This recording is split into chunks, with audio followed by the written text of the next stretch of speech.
நம்பவே முடியாத அதிசய மேட்ச்.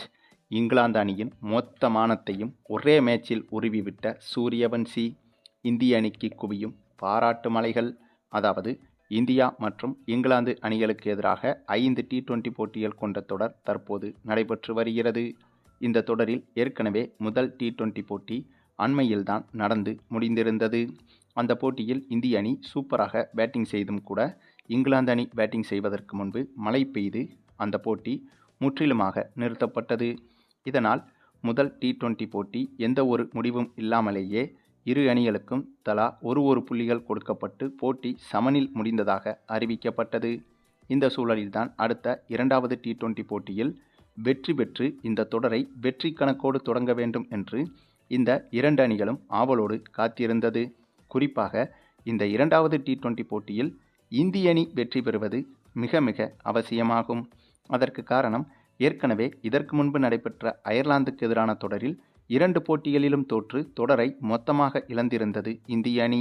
ஆகவே அந்த ஒரு இழப்பை ஈடுகட்ட வேண்டுமென்றால் கண்டிப்பாக இந்த இங்கிலாந்து தொடரை கைப்பற்றியே ஆக வேண்டும். அதே சமயம் இந்த 5 போட்டிகள் கொண்ட இங்கிலாந்து தொடரை கைப்பற்ற வேண்டுமென்றால் இந்திய அணி குறைந்தபட்சம் 3 போட்டிகளில் வெற்றி பெற வேண்டும். அப்படி பார்த்தால் ஒரு போட்டி மழையால் ஏற்கனவே தடைபட்டுவிட்டது. ஆக இன்னும் 4 போட்டிகள் தான் மீதம் இருக்கிறது. இந்த 4 போட்டிகளில் 3 போட்டிகளில் வெற்றி பெற்றால்தான் தொடரையும் கைப்பற்ற முடியும். ஒருவேளை 2 போட்டிகளில் இந்திய அணியும் 2 போட்டிகளில் இங்கிலாந்து அணியும் வெற்றி பெற்றுவிட்டால் அப்போதும் தொடர் சமனில் முடிந்துவிடுமே தவிர இந்த தொடரை இந்திய அணியால் கைப்பற்ற முடியாது. ஆகவே இந்திய அணி இந்த தொடரை கைப்பற்ற வேண்டுமென்றால் 3 போட்டிகளில் வெற்றி பெற வேண்டியது அவசியமாகும். அந்த ஒரு சூழலில் பார்த்தோமானால் இந்த இரண்டாவது T20 போட்டியில் இந்திய அணி வெற்றி பெற்றால்தான் இந்த தொடரை கைப்பற்றுவதற்கு அதிக வாய்ப்புகள் உருவாகும். ஒருவேளை இந்த இரண்டாவது T20 போட்டியில் இந்திய அணி தோல்வியடைந்து விட்டால் அடுத்து நடக்க இருக்கும் 3 T20 போட்டிகளிலும் தொடர்ச்சியாக இந்திய அணி கட்டாயம் வெற்றியே பெற்றாக வேண்டும்.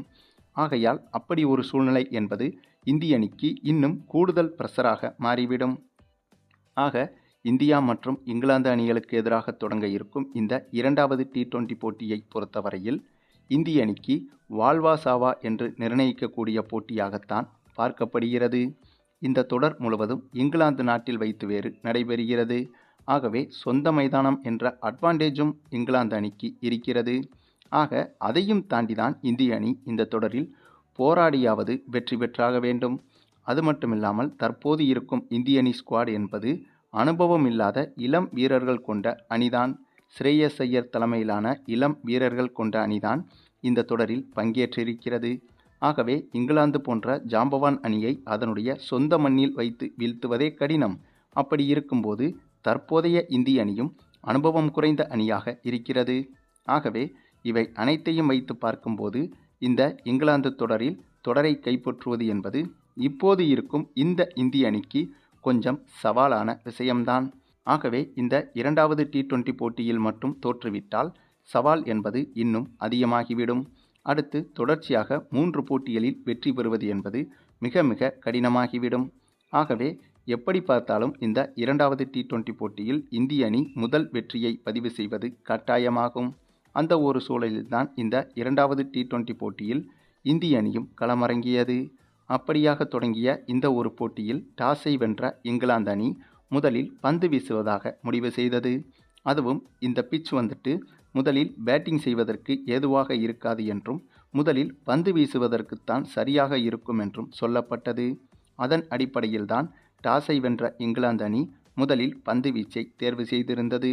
அதனைத் தொடர்ந்து பேட்டிங் செய்ய களமிறங்கிய இந்திய அணியை பொறுத்தவரையில் ஓப்பனிங்கில் சூரியவன்சியும் சஞ்சு சாம்சனும் களமிறங்கினார்கள். இந்த ஒரு ஓப்பனிங் காம்போ என்பது புதிதாக இருந்தது. ஆனாலும் இந்த ஒரு ஓப்பனிங்கும் இந்திய அணிக்கு சூப்பராக கை கொடுத்தது என்றுதான் சொல்ல வேண்டும்.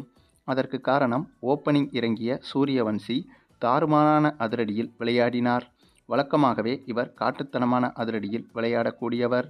ஆனால் இந்த ஒரு போட்டியில் இன்னும் அதிகமாகவே காட்டுத்தனமாக பேட்டிங் செய்தார் சூரியவன்சி. இவர் களமிறங்கிய முதல் ஓவரிலிருந்து இவர் விக்கெட்டை பறிகொடுத்த 15வது ஓவர் வரையிலும் ஒரு ஓவரில் கூட குறைந்தபட்சம் ஒரு சிக்ஸராவது அடிக்கப்படாமல் இருந்ததே கிடையாது. அதாவது ஒரு பேட்ஸ்மேன் களத்தில் நின்ற மொத்த ஓவர்களிலும் குறைந்தபட்சம் ஓவருக்கு ஒரு சிக்ஸராவது அடிக்கப்பட்ட கிரிக்கெட் மேட்ச் என்றால் அது இந்த ஒரு மேட்ச் தாங்க. இப்படி ஒரு சாதனையை எந்த ஒரு கிரிக்கெட் ஜாம்பவானும் இதுவரை செய்ததே கிடையாது என்பதும் குறிப்பிடத்தக்கது. அந்தளவுக்கு இந்த 14 வயது சிறுவன் ஜாம்பவான் அணியான இங்கிலாந்து அணியின் பந்து வீச்சை நார் நாராக கிழித்து தொங்கவிட்டு விட்டார். அதுவும் சூரியவன்சி ஒருபுறம் தாறுமாறான அதிரடியில் விளையாட, மறுபுறம் சஞ்சு சாம்சனும் நிதானமாக விளையாடாமல் இவரும் அதிரடியாகவே விளையாடினார். இவரை தொடர்ந்து இசான் கிசான், திலக் வர்மா, சிவம் தூபே உள்ளிட்டவர்களும் இந்த போட்டியில் சூப்பராக பேட்டிங் செய்திருந்தனர். குறிப்பாக இந்த போட்டியில் அபிஷேக் சர்மாவுக்கு ஓய்வு கொடுக்கப்பட்டிருந்தது. ஆனாலும் மற்ற பேட்ஸ்மேன்கள் சிறப்பாக பேட்டிங் செய்திருந்தனர். அதே சமயம் மற்ற அனைவரையும் விட இந்த போட்டியில் ஒன் மேன் ஆர்மியாக பேட்டிங் செய்தது யார் என்று கேட்டால் அது சூரியவன்சி மட்டும்தாங்க. அதற்கு காரணம் சூரியவன்சி இந்த போட்டியில் பேட்டிங் செய்ய களமிறங்கி முதல் 10 பந்தில் அரை சதத்தை தொட்டுவிட்டார். அதற்கு பிறகு அடுத்த 12 பந்தில் முழு சதத்தையும் தொட்டுவிட்டார். அதாவது மொத்தமாக இவர் எதிர்கொண்ட 22 பந்துகளில் சதத்தை அடித்து வரலாற்று சாதனையை பதிவு செய்திருந்தார். பின்னர் அடுத்த 13 பந்தில் அடுத்த 50 ரன்களை எடுத்து மொத்தமாக 35 பந்துகளிலேயே 150 ரன்களை தொட்டுவிட்டார். இப்படியாக இவரது அதிரடியை எதிரணியால் வேடிக்கை மட்டுமே பார்க்க முடிந்ததே தவிர கட்டுப்படுத்த முடியவில்லை. அதே சமயம் சூரியவன்சியின் இந்த ஒரு கட்டுப்படுத்த முடியாத அதிரடி என்பது எதிரில் விளையாடும் மற்ற பேட்ஸ்மேன்களுக்கும் போட்டியை எளிதாக மாற்றிவிட்டது. அதனால் இந்திய அணியில் உள்ள மற்ற பேட்ஸ்மேன்களும் தாறுமாறான அதிரடியை வெளிப்படுத்தினார்கள். இதில் கூடுதல் ஆச்சரியம் என்னவென்றால் இந்த போட்டியில் சூரியவன்சியை தவிர்த்து சஞ்சு சாம்சனும் சிவம் தூபேவும் அரை சதத்தை கடந்திருந்தனர். அந்தளவுக்கு சூரியவன்சியைப் போலவே மற்ற பேட்ஸ்மேன்களும் இந்த போட்டியில் 11 பந்துகளில் அரை சதம், 12 பந்துகளில் அரை சதம் என குறைந்த பந்துகளில் அரை சதத்தை கடந்துவிட்டனர். மேலும் சூரியவன்சியின் அதிரடி என்பது 150 ரன்களோடும் நிற்கவில்லை. ஏற்கனவே 35 பந்தில் 150 ரன்கள் எடுத்திருந்த சூரியவன்சி அடுத்ததாக 48 பந்துகளில் இரட்டை சதத்தையும் தொட்டுவிட்டார். இதுதான் பார்ப்பதற்கே நம்ப முடியாத விஷயமாக இருந்தது. ஒரு T20 போட்டியில் ஒரு அணி மொத்தமாக சேர்ந்தே 200 ரன்கள் எடுத்தாலே அது சாதனையாக பார்க்கப்படும்.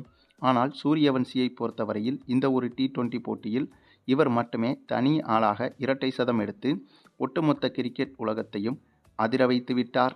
இதன் காரணமாக இந்திய அணி இந்த போட்டியில் 381 ரன்கள் வரை எடுத்துவிட்டது. கிட்டத்தட்ட 400 ரன்களாகும். பின்னர் இவ்வளவு பெரிய இலக்கை சேசிங் செய்ய களமிறங்கிய இங்கிலாந்து அணியும் காட்டுத்தனமான அதிரடியை வெளிப்படுத்திதான் பேட்டிங் செய்தது.